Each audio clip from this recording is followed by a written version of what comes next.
From the time they come into early on till the time we leave, we talk to the parent about this magical age of 3, when our services will end and something else will begin.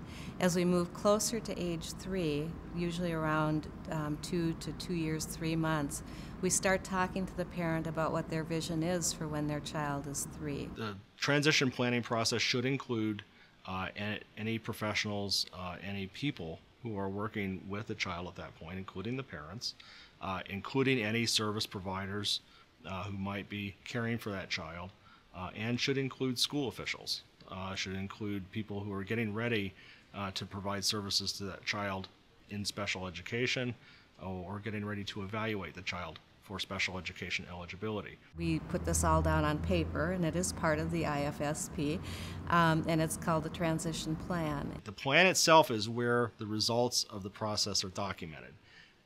It is not just a piece of paper. It's not a form that is there to be filled out and then forgotten.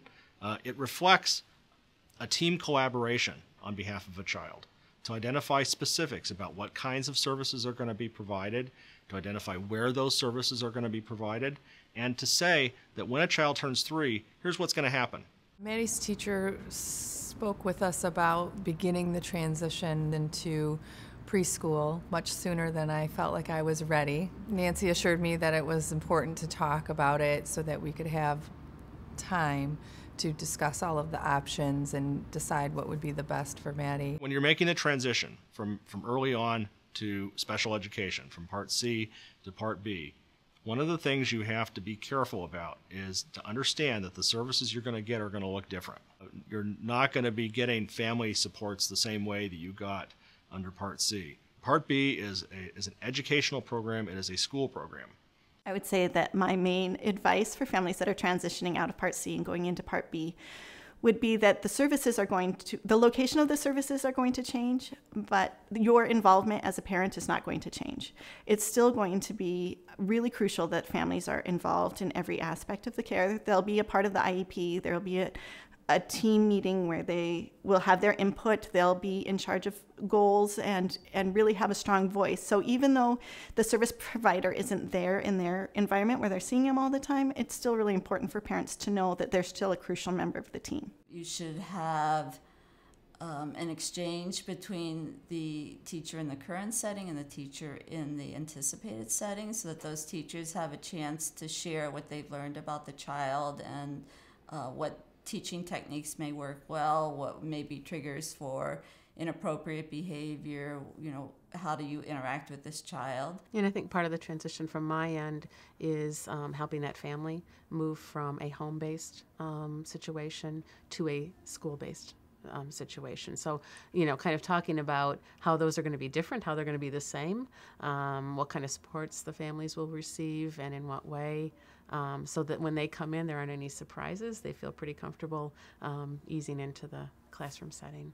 If a child's not eligible for special education once they turn 3, then they may be eligible for other service systems. Right now, Kate has recently been reassessed, and her evaluation showed that she no longer requires services from the Early On program. So in the coming weeks, we're hoping to meet with our service coordinator, Carmen, to discuss more in depth the role that she could have in other programs, maybe within our community, to bridge from the Early On program to her preschool years.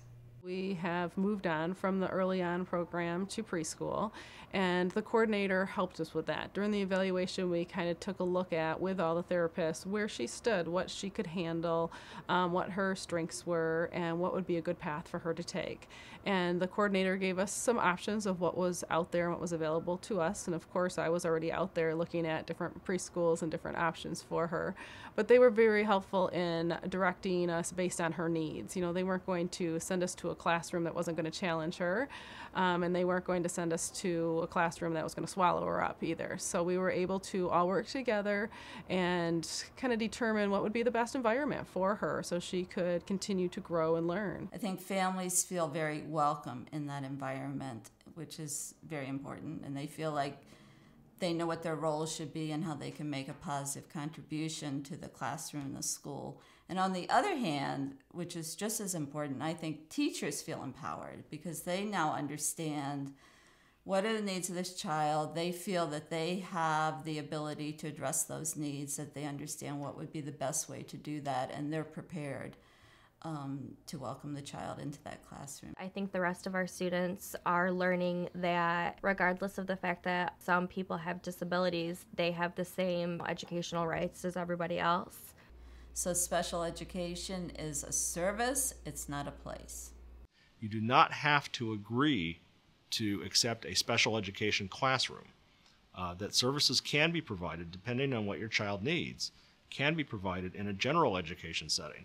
If your school district offers preschool to children without disabilities, or if your school is associated with a Head Start program, or if there is a school readiness program, there are other options that can be considered. And as part of your child's IEP team or your individualized education program team, you have some say in making sure that all of those options are considered.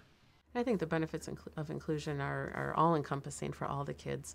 For the kids with disabilities, they're coming from a home-based environment. They go to, there isn't a special ed McDonald's, there isn't a special ed church. I mean, they've already been included pretty much, or they're in a community. So now they can make that natural transition to a classroom with their peers, people they see at McDonald's, people they see in their neighborhood possibly. So it's very much a natural progression. Children learn a lot about friendships and relationships by being together. Knowing that she has the opportunity to get all of the support she needs, as well as being fully included and part of a community of kids that she's going to be going through school with, helps to know that she's getting all that she needs in all different aspects that kids need to be successful in school.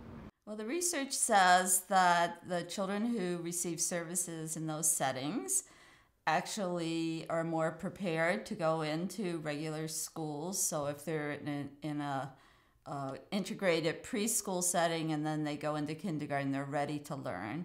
They've learned the culture of schooling, they've learned how to interact with other children, and they actually do better in that regular classroom if they've had the opportunity to have inclusive preschool.